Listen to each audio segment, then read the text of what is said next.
Bienvenue sur Easily Bourse, la chaîne qui vous rend l'investissement facile. C'est Sébastien et aujourd'hui je vais vous parler de l'action Kering qui est éligible au PEA.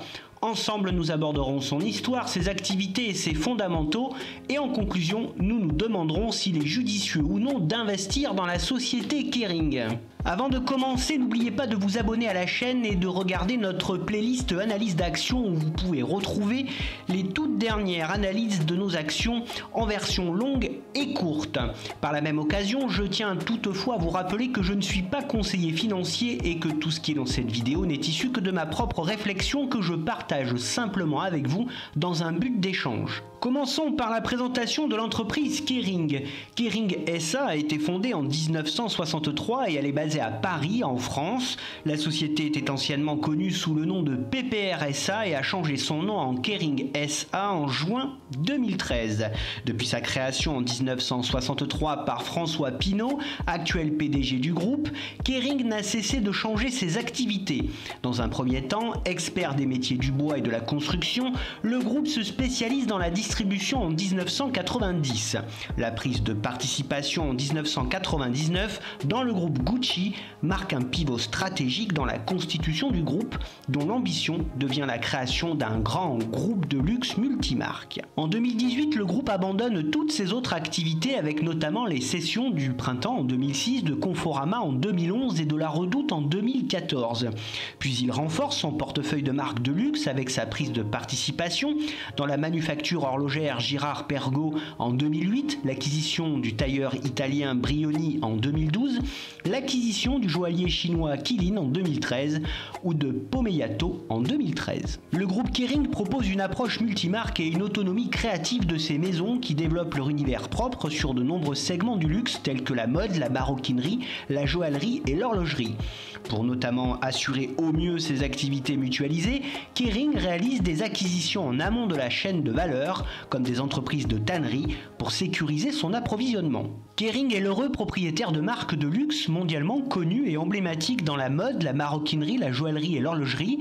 Il possède notamment Gucci, Saint Laurent, Bottega Veneta, Balenciaga, Alexander McQueen, Brioni, Boucheron, Pomellato, Dodo, Qilin, Ulysse Nardin, Girard Perregaux et bien d'autres encore. Le groupe propose à travers son portefeuille de maisons toute catégorie de produits de luxe, la maroquinerie représentant 50% de son chiffre d'affaires en 2021, les chaussures représentant 21%, le prêt-à-porter 15%, les montres et la joaillerie 8% et le reste représente 6% du chiffre d'affaires en 2021. Les marques vendent les produits à l'international et la croissance est soutenue dans toutes les régions du globe sur l'année 2021. La zone Amérique du Nord progresse de plus 75,8%, la zone Asie-Pacifique de plus 32,7%, le Japon plus 21,2%, l'Europe de l'Ouest plus 9,6% et les autres pays de plus 48,2%. Les produits sont majoritairement distribués par le réseau de 1565 magasins gérés en propre et représentant 81% du chiffre d'affaires, mais aussi par des tiers en ligne, ce qui représente 19% du chiffre d'affaires. Les trois principales maisons de Kering sont Gucci, la marque italienne de prêt-à-porter de luxe. Gucci est la maison principale du groupe et représente 57% du chiffre d'affaires du groupe en 2021, avec une croissance de plus 31,2% sur l'année 2021. A noter que la maison génère aussi 61% de la marge opérationnelle du groupe. Il s'agit donc de la marque la plus profitable. Ensuite vient la maison Yves Saint Laurent, la marque française de haute couture. Yves Saint Laurent est la maison numéro 2 du groupe Kering. En 2021, Yves Saint Laurent représente 15% du chiffre d'affaires du groupe, en croissance de plus 45%. La maison Yves Saint Laurent a le meilleur potentiel de croissance avec une excellente année 2021, notamment en Amérique du Nord, mais aussi au dernier trimestre 2021 avec une croissance à 3 chiffres. Bottega Veneta, la maroquinerie haut de gamme. Bottega Veneta est la maison numéro 3 du groupe Kering. En 2021, le chiffre d'affaires de cette maison affiche une croissance de 25%.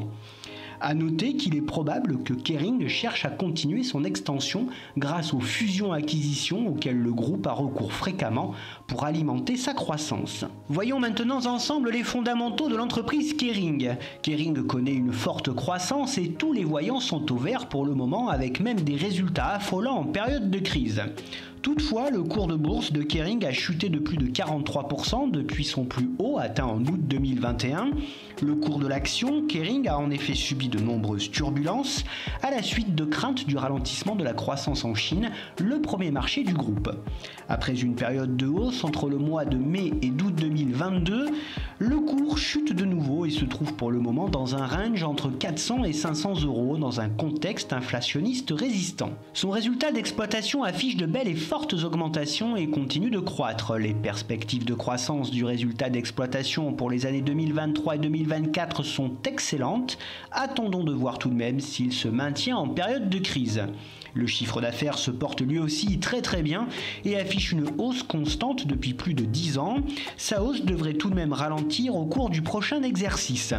Le retour sur les capitaux propres est voisin des 25% et indique que l'entreprise est très rentable. Ce dernier devrait rester stable en 2023 et 2024. Son flux de trésorerie ou free cash flow est positif et en forte hausse au fil des années. Cela permet à l'entreprise de continuer à investir massivement dans de nouvelles acquisitions, de préserver son dividende quelles que soient les périodes de crise et de rembourser ses dettes. Avec une marge nette voisine de 18 à 19%, le groupe Kering réalise pour 1 € de chiffre d'affaires plus de 18 centimes de résultat net, ce qui est confortable. La marge nette devrait même augmenter et dépasser les 19 à 20% à l'horizon 2023-2024. La marge d'exploitation ou marge opérationnelle tourne autour des 28 à 29% et pourrait atteindre les 29 à 30% en 2023-2024, ce qui est tout simplement excellent. Avec un PER autour de 14, l'entreprise est sous-évaluée dans son secteur du luxe, avec un consensus d'analystes autour des 700 € et une demande soutenue sur le titre. Le cours a les ressources pour atteindre cet objectif à moyen-long terme. Le dividende payout ratio était supérieur à 31% en 2021, ce qui est faible. Cela permet aisément au groupe de financer sa croissance, racheter ses propres actions, maintenir sa politique gourmande d'acquisition ou encore d'assurer le versement de son dividende sans aucun problème. Parlons maintenant de son dividende. Kering reverse un dividende depuis plus de 30 ans sans interruption. Le dividende est fiable avec un rendement de 2,58% au cours actuel, ce qui est pour un investisseur un très bon signal. Il était de 12 € en 2022. Le rachat d'actions fait aussi partie de ces pratiques. Par exemple, le groupe a lancé en 2021 un nouveau plan de rachat d'actions avec l'objectif de racheter 2% de son capital social sur une durée de 24 mois. Ces rachats par paquet de 650 000 actions sont très appréciés par les actionnaires qui voient ainsi la valeur de leurs titres augmenter mécaniquement. Abordons maintenant les points forts de la marque. Les points forts de Kering sont nombreux, notamment Kering a une croissance très soutenue sur l'ensemble de ses marques et en particulier la marque Gucci.